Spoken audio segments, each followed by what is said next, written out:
Você vai assistir agora um trechinho de uma aula que aconteceu lá no Instituto Ponto Azul. Aproveite aí. Quantos eram os magos que visitaram Jesus? Por favor, quem quiser falar ou abrir aqui o chat, vocês têm aí um minutinho para pensar. São três? Cinco? Nenhuma das alternativas anteriores? Quem quiser colocar outra opção também está valendo. Três? Daniel, mais quem aí? Três? Paulo, três? E Eduana, três? Mais alguém? Quer colocar aí? Todo mundo é três? Ganhou três? Sérgio, três. Ó, dou-lhe uma, dou-lhe duas. Ninguém quer mais nada? Gente, não pode ser cinco, não. Todo mundo acha que é três, tá, né? Então, se vocês já estão tão confiantes, o Daniel está até falando, reis magos. Bem, vamos então avançar. Opa, tem alguém aí que já falou. Gilmar, a Bíblia não diz quantos eram. Então, o Gilmar, estou entendendo que é o único que está sendo contra, que vai colocar nenhuma das alternativas acima. É isso? Bem, então vamos avançar. Vamos ler a passagem. Opa, saiu coisa errada aqui. Quer as vistas? Eu fui trocando o slide anterior, saiu errado. Volta aí. Não, é aquela passagem mesmo, Daniel. Só que o título do slide está errado. Os magos, essa visita dos magos a Jesus, a gente encontra dentro do cânone apenas dentro do Evangelho de Mateus, que é o primeiro evangelho dentro da ordem canônica, mas não é o mais antigo dentro da ordem cronológica. Calma que eu já vou ponderar isso aí. Vamos ler lá o capítulo 2, versículos 7 a 11.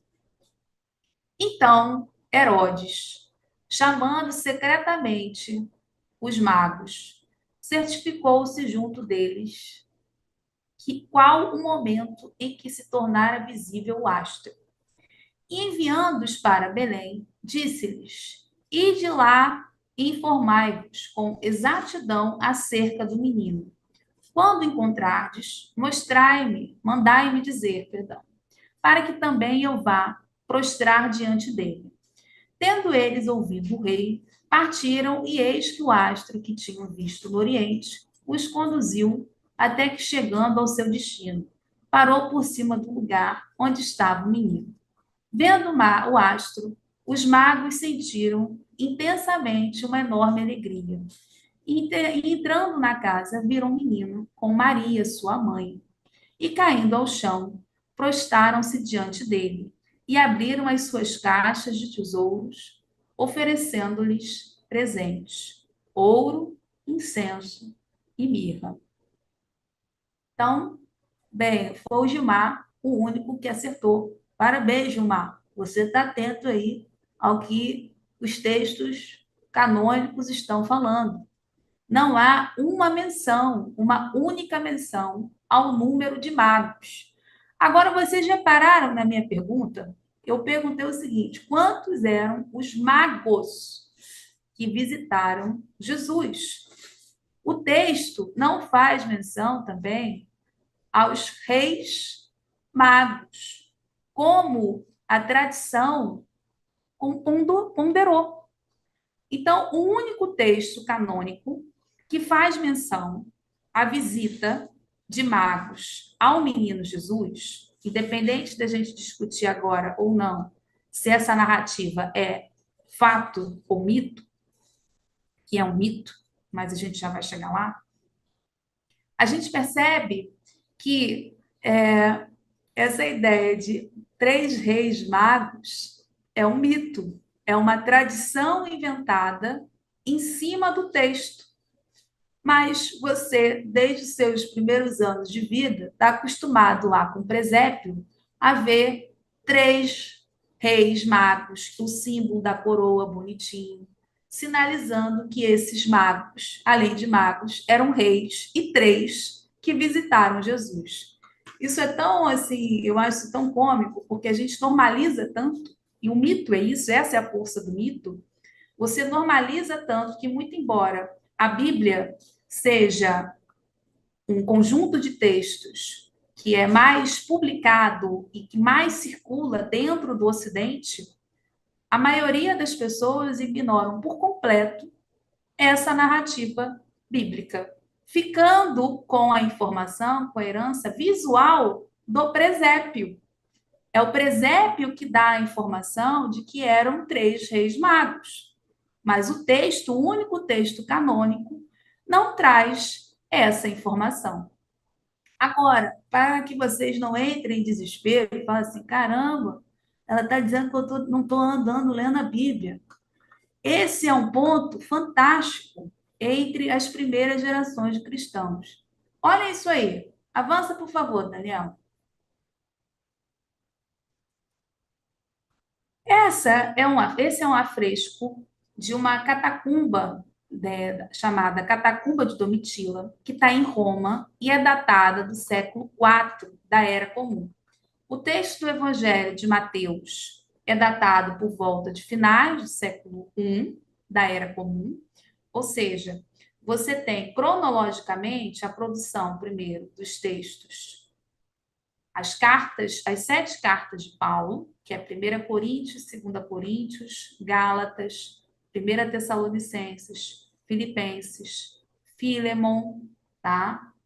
Então você tem cartas paulinas, você depois tem a produção do Evangelho de Marcos, perdão, tem aqui ainda um outro conjunto de cartas nesse meio, mas depois você tem Marcos, que é datado ali por volta do ano 70, então é o evangelho mais antigo, e posteriormente nós temos a produção de Lucas e Mateus, eles são contemporâneos, por volta ali do ano 85 a 100. Só em Mateus traz essa informação sobre magos visitando o menino Jesus.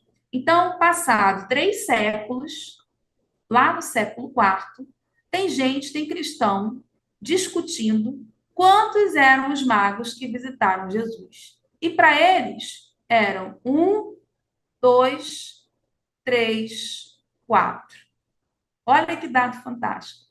Então, como não há menção ao número de magos, quando cristãos vão contar, narrar essa imagem em túmulos, e a gente sabe que isso aqui é um túmulo, porque está vendo esse buraco aqui, algo escuro, mais preto? Isso é onde nós temos uma pessoa, não, em cima, Daniel. Isso é onde, isso aí, onde nós temos uma pessoa sendo, ali era onde o corpo era depositado. Então, isso é uma catacumba. E as catacumbas cristãs eram todas pintadas, com elementos, logicamente, cristãos, mas também politeístas. Isso aí para outro papo. E o dono dessa catacumba resolveu colocar essas iconografias. Para ele, quando encomendou, a família, quando encomendou, falou assim: olha, eu preciso que você coloque magos visitando o menino Jesus. Ao centro aqui tem Maria sentada com a criança. Olha, mas quantos eram?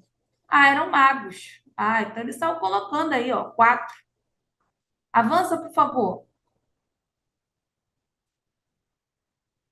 Mas olha que dado fantástico. Nessa outra catacumba, também do século IV, que é a catacumba de Pedro e Marcelino, você já vai ver que também o artista que foi fazer o afresco, aqui é o que a gente chama de um arcocélio. Por quê? Ele é um arco, então ele está acima do túmulo, né? Lembrem-se da imagem anterior que tem um buraco ali preto, que é onde o corpo ficava. Então, onde o corpo ficava, acima, dentro da arquitetura, eles faziam esse meio arco, que a gente chama na arquitetura de arcocélio. E olha aí que dado interessante. Maria ao centro, sentada com o menino Jesus de novo. E aí, de novo, o artista enfrenta um problema. Quantos eram os magos que visitaram Jesus? O texto não dá base. Então, coloca 2. E o interessante é que coloca 2 levando aí esses presentes. Então, os presentes nesse momento, que é a única informação que nós temos dentro do texto, não é apontado, não é algo relevante. Preponderantes são os magos nesse momento. Avança aí, por favor. Aqui, na narrativa, já é um dado interessante. Aqui já aparecem 3, Então, Maria no canto esquerdo, sentada com o menino Jesus. O menino Jesus já querendo pegar o presente, doido para pegar o presente. Um mago aponta a estrela, então, de acordo com a narrativa de Mateus. E você tem, além de magos, você tem ainda, sendo adicionado à narrativa, camelos. Ora, isso significa dizer, então, que essa temática é mito em cima de mito. Os cristãos passaram 4 séculos discutindo como deveria ser a visita dos magos a Jesus. Não se fazia ideia, porque o texto não informou quantos eram os magos. E também não informa como esses magos chegaram. Então, aqui no sarcófago de Agnes, também no século IV, então eu estou mostrando para vocês sarcófagos e catacumbas todas contemporâneas, para mostrar que não é algo gradativo, mas é algo que acontece ao mesmo tempo. A galera está refletindo aqui como é que seria essa visita dos magos. Avança aí de novo, por favor. Aqui nós finalmente já temos 3, né? Esse aqui eu esqueci de botar a cena, mas aqui já é um mosaico já do século V, final do século IV e século V, da igreja de Ravenna, que coloca também 3 magos com 3 presentes. Então, a formação final que nós temos hoje do presépio, tá? Avança aí, por favor. Mas eu estou só abrindo problemas aqui para vocês, né? Ponderei, acabei provavelmente com a infância de muita gente, um presépiozinho lá, pensando 3 reis magos, e estou mostrando que para o texto de Mateus, que é o relato mais antigo sobre os magos, e nos 4 primeiros séculos de cristianismo, um debate sobre como seria essa visita. Como esses magos chegaram? Quanto esses magos eram? Esses magos, da onde esses magos viraram reis? Você não tem a informação em Mateus que eles viraram reis. Então, eu inclusive criei no canal no YouTube, um dos tópicos membros, uma categoria chamada Nem Três Nem Reis, para mostrar que o relato original não era uma coisa nem outra. Eu faço essa brincadeira. Bem, então vamos às fontes textuais que estão ocorrendo entre o século I até o século V, século VI, mais ou menos. Na verdade, é no século VII que esses magos viram 3 e reis. Então, é uma discussão de 7 séculos para se chegar à conjectura atual dos presépios. Essa informação que nós tomamos como um fato, mas que, na verdade, é um mito. Por exemplo, quando você olha o proto-evangelho de Tiago, que vai falar sobre o nascimento de Maria, a infância de Maria, e que dá muita base, o presépio, muitas das informações do presépio, elas são baseadas no proto-evangelho de Tiago. Ou seja, olha que dado fantástico. O proto-evangelho de Tiago, inclusive a narrativa da gruta, isso advém do proto-evangelho de Tiago. Então, o presépio é uma mistura, é uma amálgama de 3 elementos. Parte do evangelho de Mateus, com os magos, a visita dos magos. Parte do evangelho de Lucas, com a visita dos pastores. Então, os pastores só têm Lucas. E parte do próprio evangelho de Tiago, colocando Jesus dentro de uma espécie de uma gruta, às vezes uma manjedoura cheia de palha. Né? Essas informações elas são muito ligadas ao próprio evangelho de Tiago. Só que o próprio evangelho de Tiago não ajuda em nada no avanço nessa discussão. Como esses magos viraram reis e 3. Por quê? O relato com relação aos magos é igual dentro do próprio evangelho de Tiago. Ou seja, também só fala em 3 presentes e magos que foram visitar Jesus, o menino Jesus. Tem um outro evangelho extracanônico chamado Evangelho de Seth, ou Sete, que, olha que coisa ele já traz, é o primeiro a trazer o número de magos. E ele vai dizer que eram 12 magos que visitaram Jesus. Então, pô, mais mago do que a própria iconografia. A gente viu 4, 2, 3. O Evangelho sério está falando que não, foi um time de futebol, né? Na verdade, mais que um time de futebol. Pô, foi ali. Não, um time de futebol, agora confundiu. Ah, é, mais do que o time de futebol, tá certo. Então, foi todo mundo, né? Então, foi o time, foi alguns do pré-17, foi tudo ali, sub-20, foi tudo ali, né? Mandaram todo mundo visitar Jesus. Com relação aos autores da patrística, ou como eu prefiro chamar, a ortodoxia, autoproclamada ortodoxia cristã. Por quê? E é importante a gente olhar esse material. Quando a gente pensa nessas tradições, nesses mitos sobre o Novo Testamento e as próprias interpretações do Novo Testamento, a gente deveria olhar com mais atenção para esse conjunto de autores que estão situados ali em finais do século I e vão até mais ou menos o século IX, século X, ou seja, já entrando na Antiguidade Tardia e início da Idade Média. E esses conjuntos de autores que vão consolidar a forma como nós lemos e entendemos o Novo Testamento hoje.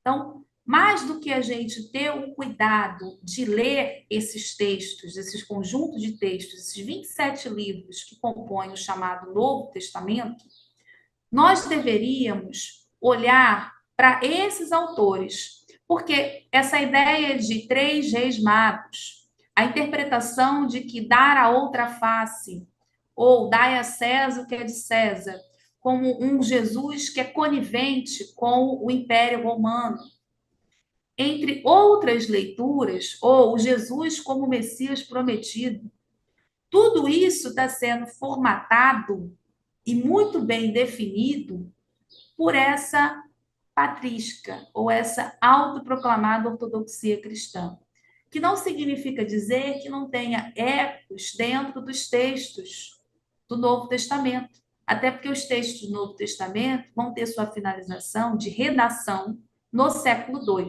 Mas, inclusive, a escolha de quais textos foram para esse Novo Testamento e quais ficaram de fora, que viraram apócrifos, né? E aí, apócrifos eu estou colocando entre aspas, porque esse termo é um termo que vai ganhar essa carga pejorativa por conta desses autores da patrística, ou da autoproclamada ortodoxia cristã, é o que a gente não lê.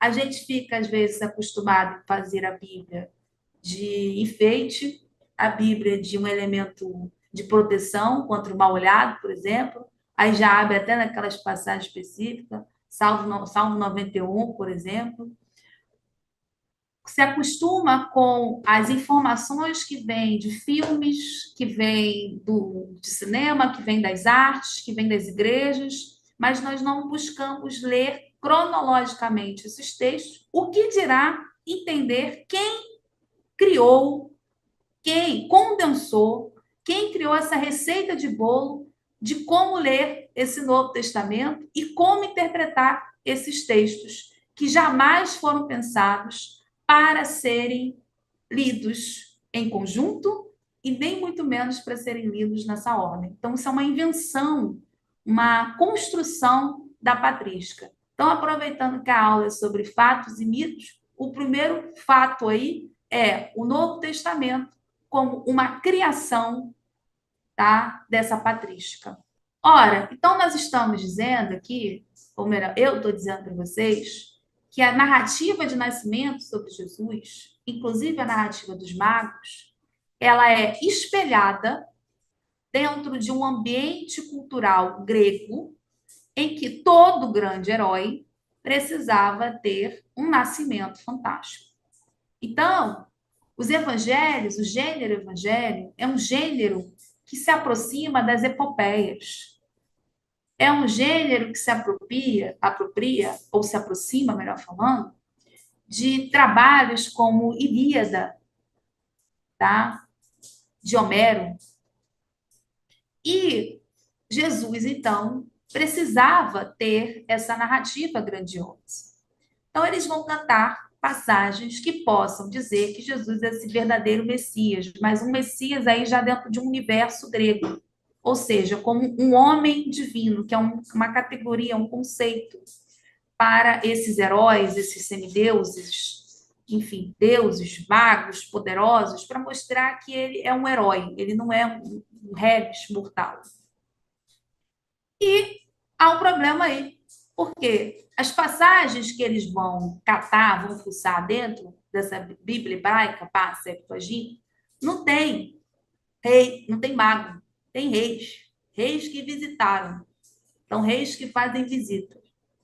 Pô, então, se tem rei fazendo visita e em Mateus você tem mago, o que esse cara, esse pessoal aqui teve a brilhante ideia? Eles eram reis magos. Pronto. Eles fizeram um processo de harmonização. E como que essa harmonização foi 100% garantida? Por meio do Salmo 72. O Salmo 72 foi chave para a definição dessa criação agora de magos, que também são reis. Que, muito embora o texto de Mateus não diga em reis, eles usam a narrativa do Salmo, o trecho, né, o fragmento Salmo 72, para dizer, não, Jesus foi visitado por magos que eram reis. Usa de todo esse arcabouço teológico para sustentar.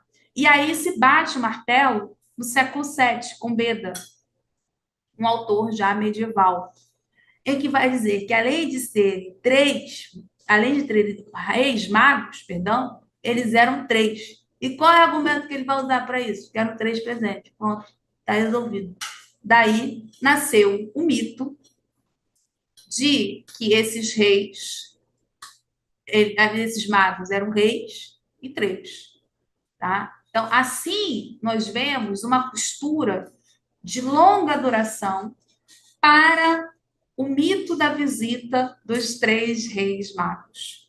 Que, muito embora o texto original não fale em três nem reis, você precisa transformar essa visita em três reis magos para dar sustentação a esse mito, né, a essa mitificação, a esse processo de divinização de Jesus. Para assistir essa aula completa, torne-se membro do Instituto Ponto Azul ou se inscreva no curso em que ela foi ministrada clicando no link aí embaixo ou que está aparecendo aqui em cima. A gente se vê em breve. Tchau!